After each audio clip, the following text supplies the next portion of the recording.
everyone. Welcome to episode 2 of Christmas Culture Club. I'm your host, Julie, And I'm Steve.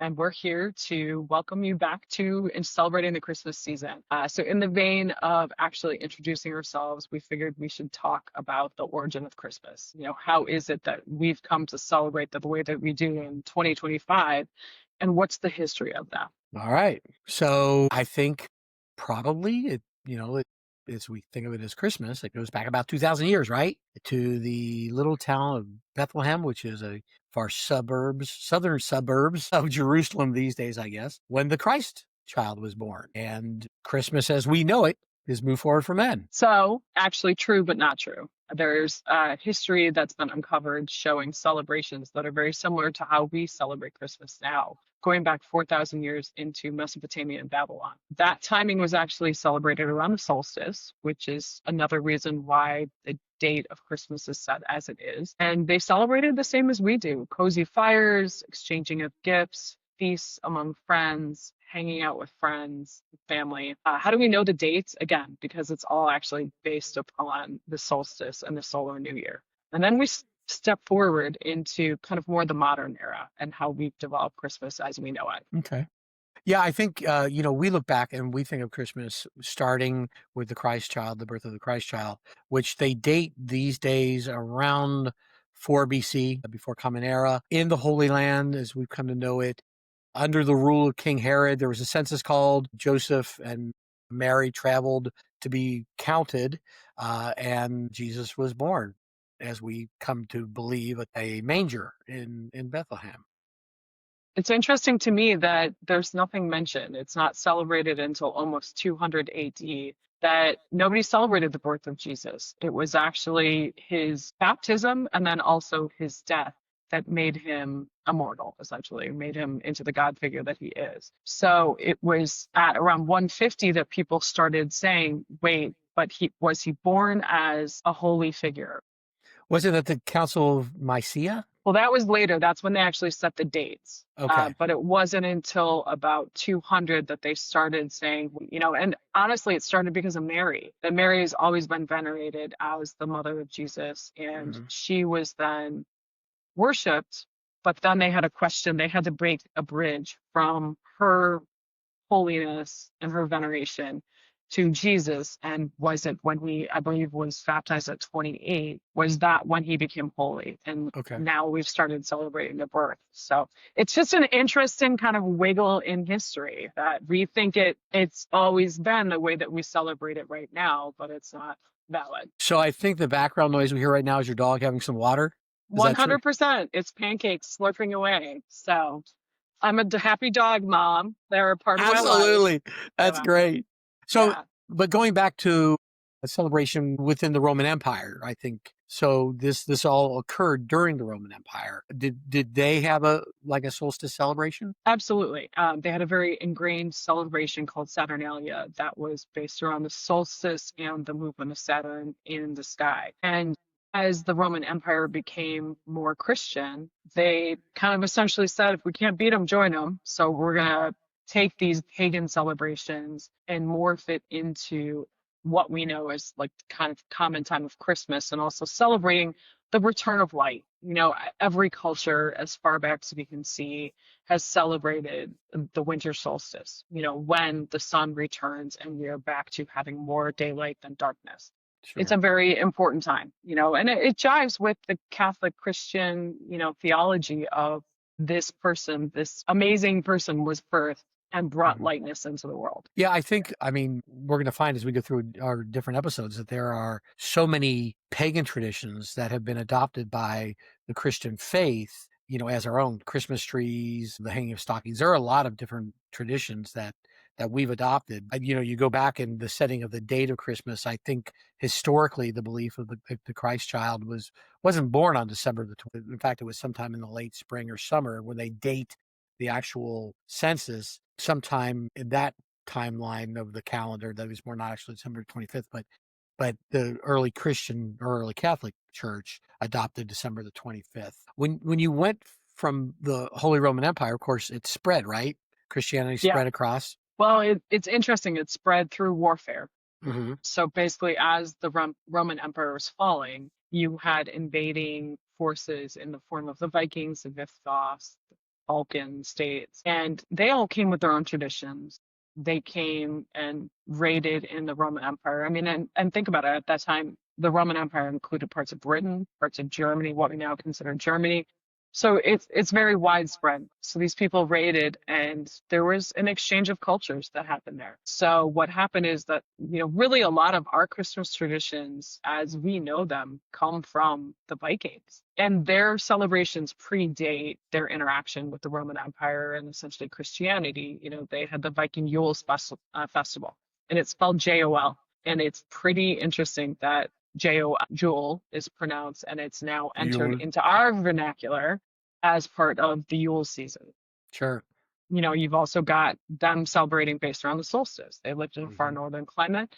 Again, that return of the sun is a really important point. Yule log, it was a celebration of the sun's return. You had a Yule log that burned hopefully for 12 days if it was prepared right. That was something that we've now transitioned. You don't really see it much until you get into the Middle Ages and the Renaissance. Wreaths. I didn't know this. Researching this, they literally created wreaths made out of evergreens, and then they would actually light them on fire and roll them down a hill, and it was a symbolism connection between the sun. So again, it's a very sun-based, return of the sun. Well, I know that the Norse god Odin, the father figure, the all father, that there's some thought that he may have been the original Santa Claus, right? That his image of, the beard and the all knowing father who does good things for the people.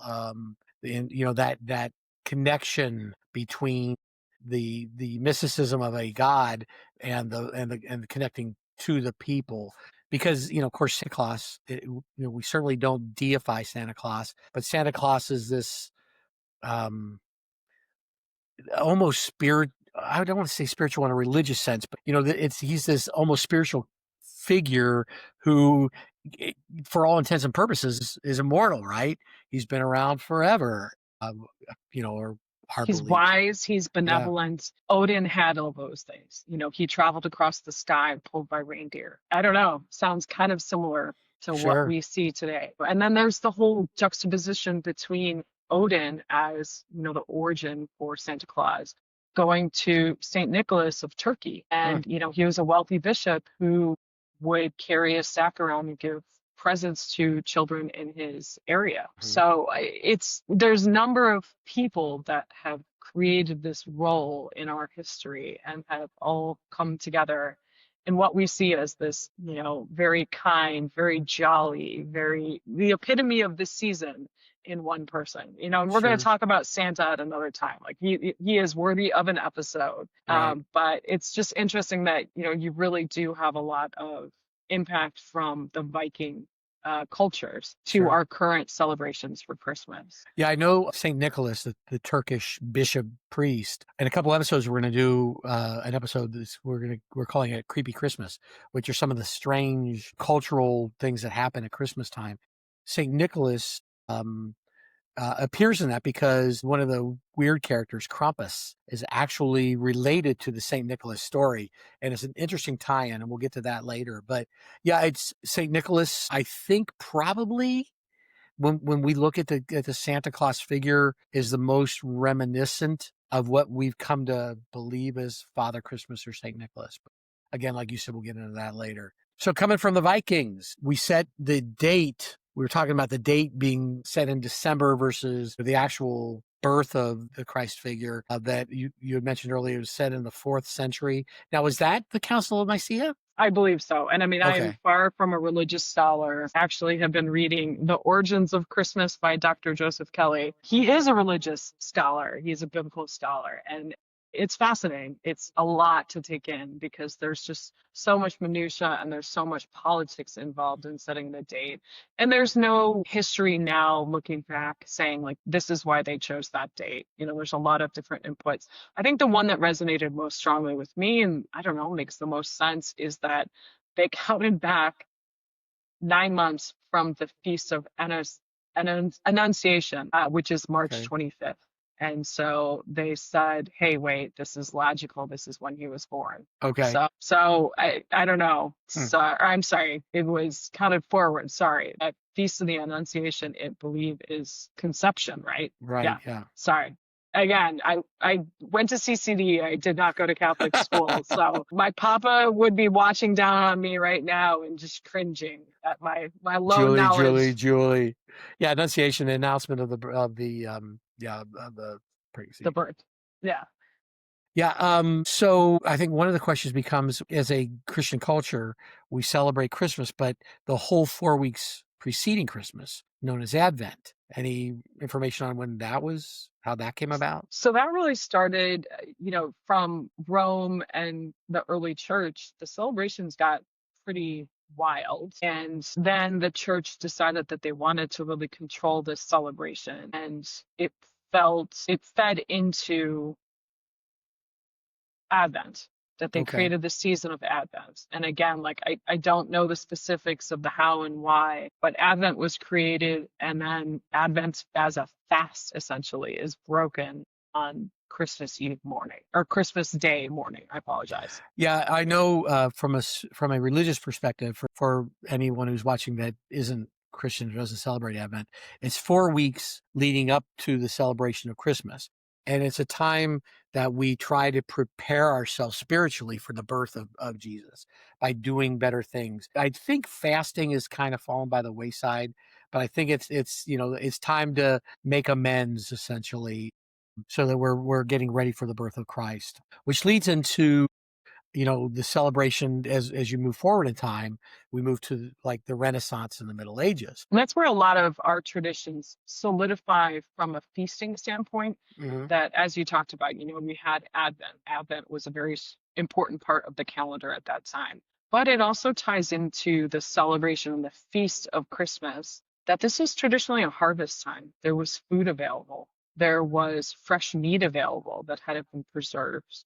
They were harvesting, slaughtering livestock at this point. They had just completed the harvest. So it was a time of bounty that could be celebrated. And that's what you see that really kind of drives the celebrations within the Middle Ages and then the Renaissance. The Middle Ages was more church based, a Hmm. little bit more austere. And then you moved into the Renaissance where we had more of a celebration of, culture, and Twelfth Night became a thing. There was more present giving. But all throughout, mumming, I thought was interesting. That was the caroling has always been popular. So going door to door and begging for like either blessings for the year or a little snack or a little monetary redemption for caroling. And role reversal has always been very strong within, especially starting with Saturnalia. It's one of the traditions that got pulled through into the Middle Ages. So you would have a very feudal culture that was very hierarchical and top down. And Twelfth Night and within the 12 Nights of Christmas celebration was the only time that you would see that role reversal. And it was a time for everybody to kind of let loose and shake off the boundaries of society and, celebrate as equals to a certain level. Sure. Well, and I think culturally, the Renaissance was that was the nature of it, the renewal, the Renaissance. And, as opposed to the Middle Ages, which were pretty gloom filled, I think you're right. The reading that I've done on the Renaissance was a lot of it was you were starting to get into an era where things were becoming a little more plentiful, where the land ownership became a little more prevalent, where people Mhm. were actually starting to work and garner some personal property. And so, yeah, I mean, celebration was, I think, more prevalent during the Renaissance, which would make sense then, right? Because socially, even though there was more independence, it was still, as you had said, they were still tied to religion. So a lot of the celebrations centered around religious holidays, and they were celebrated, but they did still focus around those timelines. I found it interesting that as you move past the Renaissance and into what we would call the Victorian era, or the late 18th century, beginning of the 18th century, Christmas really, really wasn't celebrated that much.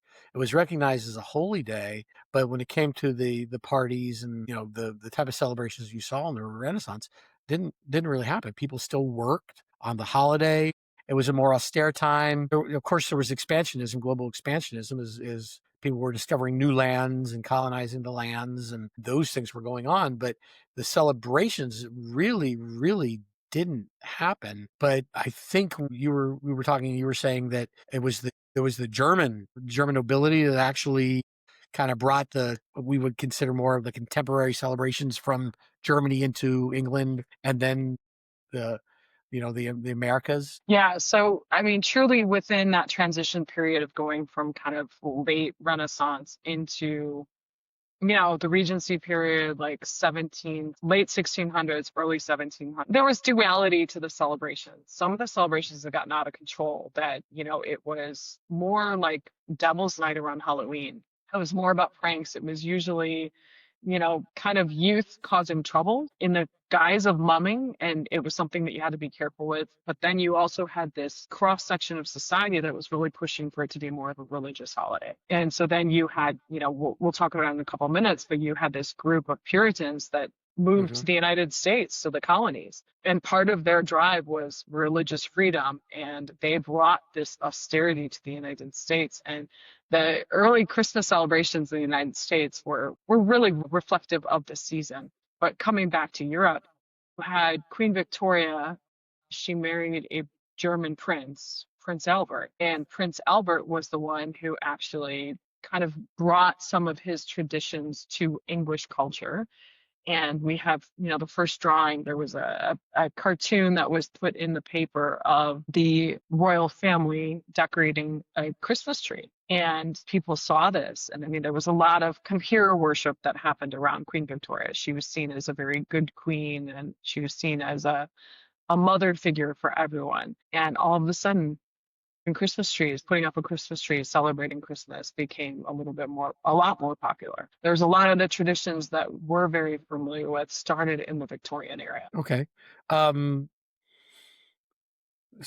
I guess kind of we were talking, and you had mentioned Christmas, the tradition of sending Christmas cards. Yes, so in researching this, this was kind of a geeky thing. I am one of those people that still sends Christmas cards. And it was actually, there was one rich autocrat basically who decided to create a Christmas card and sent it out to friends. And it started to catch on. And then it actually became really popular for children to write Christmas cards. And they would be sent out to their family members and close acquaintances. The royal family, again, was one of the early adopters of this. And it became, one of those hero worship type situations where you see the royal family doing it, so therefore we should do it. So I thought that was really cute, that our origin of Christmas cards comes back to that time. And it's interesting because I was looking at the Christmas cards, at the traditional Christmas cards back in the 1950s. More than half of the American culture would send Christmas cards. By 1980, it was down under 40%, and today less than 20% of people actually send Christmas cards. And it's interesting. It's the morphing of it from the traditional open up the Christmas card. Oh, look, there's a Christmas card. Nowadays, it seems like everybody's sending, essentially it's a postcard, and it's a picture of them with little Merry Christmas message to it, and sometimes it's signed, sometimes it's not. So it seems like it's kind of coming full circle from the card. And I would, it used to be you get a card in the middle, there'd be a 3-page summary of what happened during the year to the family. And now it seems like it's going back more towards the tradition of sending a single, just an item wishing you a joyous Christmas. And we're also connected, and I mean, I think the assumption is that everybody keeps up with everybody else on social media, Hmm. so why do I do this? And for me, it's just I take joy in putting together my Christmas card each year. I don't do a big, I do maybe 3 sentences, 4 sentences about high level. And for me, I want to share joy. Sure. That's something that's really important for me. And I'm also a travel junkie, so it's a little bit about sharing pictures of the cool places I went this year. Yeah. Oh, yeah, cool places you went. See, there you For go. us, it generally revolves around Shannon and our teaching in France, or us at Disney World. There you go. One of the interesting things when you talk about Christmas traditions, there a lot of times you used to hear about Christmas fireworks, that there would be fireworks celebrations. You don't really see them that much anymore. I think Christmas lights and all that is kind of taken over from there. But the whole concept of, the fireworks and noisemakers actually started in the mid 1800s with the concept of the Christmas cracker. When we think of Christmas, Christmas crackers, of course, you might want to just jump to, oh, Christmas cookies. No, there were those little pop things, and when you pop them, they made noise, they cracked, and sometimes stuff would fall out of them, but it was that cracking noise, and The it was a Christmas hat is very important. I want the mm-hmm, crown. I yep, want the game that's inside. So I actually have lived in Britain and New Zealand. And for me, Christmas crackers are something that I've adopted. I feel like it's kind of traditionally considered more of a British influence. So it hasn't really caught in a ton here in the United States. But I set my Christmas Eve and Christmas Day tables every year for family with Christmas crackers. mm, And I love the tradition of sitting there and you take two people have to hold each side, you pull, and it makes a noise. It splits, like Steve said, and there's just little gifts and trinkets inside. And the game, it's just instantly takes me back to my time in Britain and New Zealand. So fun. love it. And Yeah. I imagine it still is a family tradition there, but it's not something that my family's, the Germanic family, not something we really did. There's a really interesting tradition from the late 1800s that I'm going to let you talk about because I'm an enlightened man. I found this quote and it was really, it just struck me. 1881, Castle's Family Magazine gave strict directions to the lady of house. To bring about the general feeling of enjoyment, much depends on surroundings. It's worthwhile to bestow some little trouble on the decoration of the rooms. So it's kind of the original point where people started to get a little bit more serious about decorating. The Christmas tree had entered the vernacular of common culture at that point. Evergreens had stayed. People were traditionally hanging evergreens like on top of windows. Like we didn't have swags or anything like we do today. But the candles on the tree, the presents, like setting a scene became a little bit more a thought. And, some of it you can tie to the economic growth of this time period, that people were earning more money, fresh food was a little bit more available. So the idea of celebrating with people became more common. Sure. The It Industrial just, Revolution has already been mhm. established. Hmm. Yeah, Absolutely. yeah. So it makes sense. I mean, to in that same vein, like, gift giving had always actually been traditionally part of New Year's Eve, New Year's Day. And this is also that area within Victorian that it shifted to Christmas. So that's an interesting switch, that it just kind of became a portion. And it still wasn't super tied to the idea of Santa Claus. It was just a celebration of family and this time of renewal. Hmm. So it's really kind of a very, very changeable time. I mean, we can look at multiple inputs in the dates of history where Christmas coalesces into what we know it as. And I think that this is Victorian is really where it strongly becomes what we consider it today, like what we Sure. would recognize. So, and I mean, like we both reference how much we love A Christmas Carol. Yeah. Dickens was writing in this era, and he really kind of captured some of that high and low like aspect, and the struggle that was going on, and this concept of the time of Christmas as being a time of redemption where you can be a better person. And it's almost like what we now I think of with the New Year's resolution comes about at Christmas. Sure.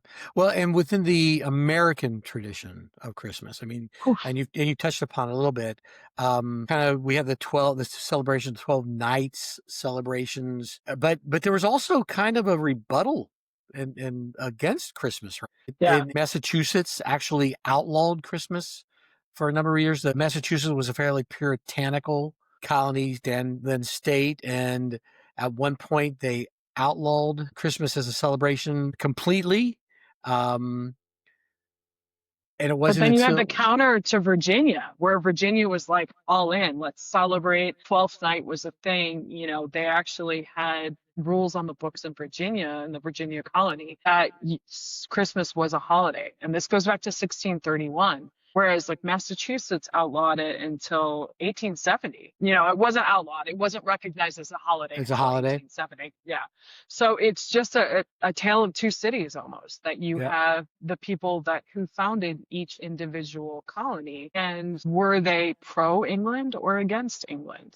Were they pro, the Church of England essentially, or then you had areas that were more Germanic, settled by more Germanic immigrants, hmm, and they tended to have more loose celebrations of Christmas. But Massachusetts specifically was like, no go, it's a day of work, don't you dare try and celebrate. yeah. And in fact, Christmas as a holiday, an official holiday of the United States, wasn't recognized until 1870. Yeah, but I do find it funny that the first meeting of, I found this out, the first session of Congress post Revolutionary War was hosted on Christmas Day, December 25th, 1789.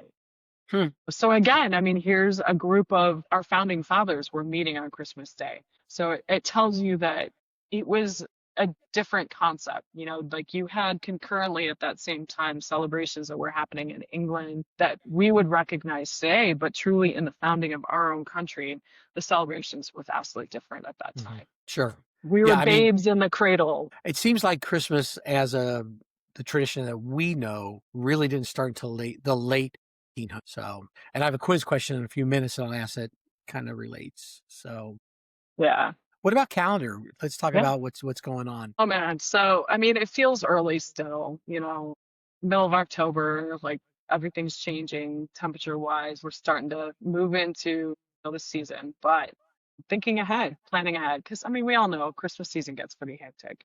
So, lots of tickets are for sale. We've talked about all of the Christmas light events, but also, you've got various shows. Start looking at when your kids have concerts and share that with beloved aunts and uncles so they can plan their schedule around it. Hint, hint. I love attending that stuff, but I need visibility to it. There's lots of ads for holiday markets. Start game planning, free time. Like, do you want to go and check out some of the cool handmade vintage or handmade markets that are out there now? Also there's things, bigger ticket events like Hallmark weekends in Kansas City. Those tickets are for sale right now. But really a big one, and I'm a travel nut, so this is near and dear to my heart is actually start booking holiday travel. There's a huge amount of people that travel over the holidays, and now is primo time to be scoring those tickets, whether you're flying or you're taking Amtrak, something along those lines. Make hotel reservations because this is the time where stuff starts to either increase in price or get scarce. So, Yep. Steve, talk about your quiz. Let's do it. All right. So, Julie, the contemporary image of Santa Claus came about when? Ooh, I feel like this is uh, Macy's department store, correct? Let me know. I think Macy's contributed to it, but actually, the contemporary image of Santa Claus and the red suit as we know it was created in the late 19th century by an American cartoonist named Thomas Nast. And it came about in a magazine that at the time was known as Harper's Weekly, which I believe became Hmm. Harper's Gazette. Illustration in the late 1860s. And in 1881, the depiction of a red suited Santa Claus became prevalent. Before that, he was kind of an elfish figure in a tan costume of all. But the popularization of Santa as the kind of the jolly old elf um, was essentially created by the Coca-Cola company in the 1930s, kind of cementing him. The costume was there. It was becoming well known, but Coca-Cola really pumped it into the American consciousness. The concept of the merry old elf was 1881 Nast pictures. Coca-Cola made it very, very popular, and it has continued since the 1930s. So almost 100 years now that we have seen Santa in that particular form. He's been known as Father Christmas in other areas, but this image was created by Nast. Cool. Well, good to know. There you Yeah. go. All right. Cool. So on our next episode, we're going to talk about Hallmark movie destinations. So again, jiving with me being a travel nut, of course, I want to know where some of those Hallmark movies are filmed and can I visit them? How to visit them. So we're going to talk about the details of that. I think we're also going to consider some of the more popular vacation destinations related both to the Hallmark movies and outside of them. For example, my favorite place, well, other than my home with my wife, my favorite place on earth is Disney World. And if you're aware or not aware, Disney is one of the biggest celebrators of the Christmas traditions. So we'll chat a little bit about those types of locations. The Chris Kindle markets in about 250 miles south of us in Carmel, Indiana. They have one of the largest Kindle markets in the country. Hey, don't give it all away. Save some for the episode. Yep. So we'll talk about all of those things. I'm really, really excited about that one. This one coming up. So anyway, yeah. But this has been Christmas traditions, how they came about, or Christmas, as a origins of celebration, Christmas. how it came about and how we celebrated it through the So millennia. thanks for joining us. We'll see you next time. Support us, follow us, all Yes, of the please social medias. like, subscribe. As everyone says, please like, subscribe. Look for us here on YouTube. If you are an audio only listener to podcasts, we are also posting on Apple Podcasts. So thanks for being with us. All right, everybody celebrate well. Thanks very much. Thank you. Bye now.